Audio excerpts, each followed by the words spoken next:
মাসব্যাপী তীব্র রক্তক্ষয়ী সংঘাতের পর অবশেষে সম্ভাব্য যুদ্ধবিরতির পথে ইরান, যুক্তরাষ্ট্র ও ইসরায়েল। তবে এই সমঝোতাকে ঘিরে তৈরি হয়েছে নতুন বিতর্ক ও সংশয়। যুদ্ধবিরতি কার্যকর করতে 10 দফা দাবি উত্থাপন করেছে তেহরান। এসব দাবির মধ্যে সবচেয়ে আলোচিত বিষয় ইরানকে তাদের পরমাণু কর্মসূচি চালিয়ে যাওয়ার অনুমতি দিতে হবে যুক্তরাষ্ট্রকে। ইরানের রাষ্ট্রীয় গণমাধ্যম দাবি করেছে এই শর্ত মেনে নিয়েছে মার্কিন প্রেসিডেন্ট ডোনাল্ড ট্রাম্প নিজেই। তবে এখানেই দেখা দিয়েছে জটিলতা। সংবাদ সংস্থা এপির প্রতিবেদনে উঠে এসেছে ভিন্ন চিত্র। সেখানে বলা হয়েছে, ইরানের দাবি সনদের ফার্সি সংস্করণে পরমাণু কর্মসূচির অনুমতির বিষয়টি স্পষ্টভাবে উল্লেখ থাকলেও ইংরেজি সংস্করণে এর কোনো উল্লেখ নেই। আন্তর্জাতিক কূটনীতিতে যেখানে ইংরেজি মূল যোগাযোগের ভাষা, সেখানে এই অসামঞ্জস্য নতুন করে প্রশ্ন তুলেছে তেহরান ওয়াশিংটনের সত্যিকারের অবস্থান নিয়ে।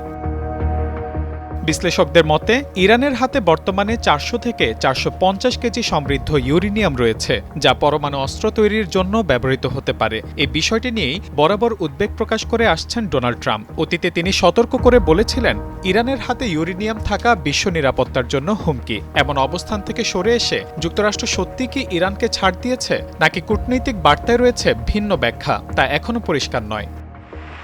এদিকে ইরানের পক্ষ থেকে দাবি করা হয়েছে, তাদের উত্থাপিত 10 দফা শর্ত মেনে নিয়েই যুদ্ধবিরতিতে সম্মত হয়েছে যুক্তরাষ্ট্র। এই প্রস্তাব নিয়ে বিস্তারিত আলোচনা করতে আগামীকাল পাকিস্তানের ইসলামাবাদে বসছে একটি বিশেষ বৈঠক, যেখানে অংশ নেবে উভয় দেশের প্রতিনিধি দল।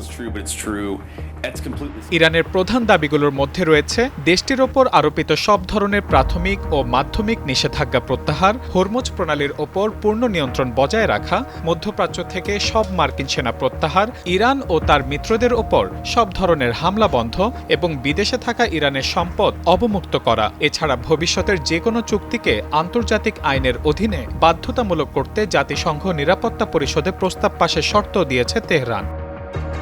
ইরানের সুপ্রিম ন্যাশনাল সিকিউরিটি কাউন্সিল এক বিবৃতিতে বলেছে, এই প্রস্তাব বাস্তবায়িত হলে তা হবে ইরান জাতির জন্য একটি বড় কূটনৈতিক বিজয়। সব মিলিয়ে যুদ্ধবিরতির সম্ভাবনা যেমন তৈরি হয়েছে, তেমনি কূটনৈতিক টানাপোড়েনেও রয়ে গেছে বহাল। এখন নজর ইসলামাবাদের বৈঠকের দিকে, সেখানেই স্পষ্ট হতে পারে এই সমঝোতার ভবিষ্যৎ। Mahmudul Hasan, Times today.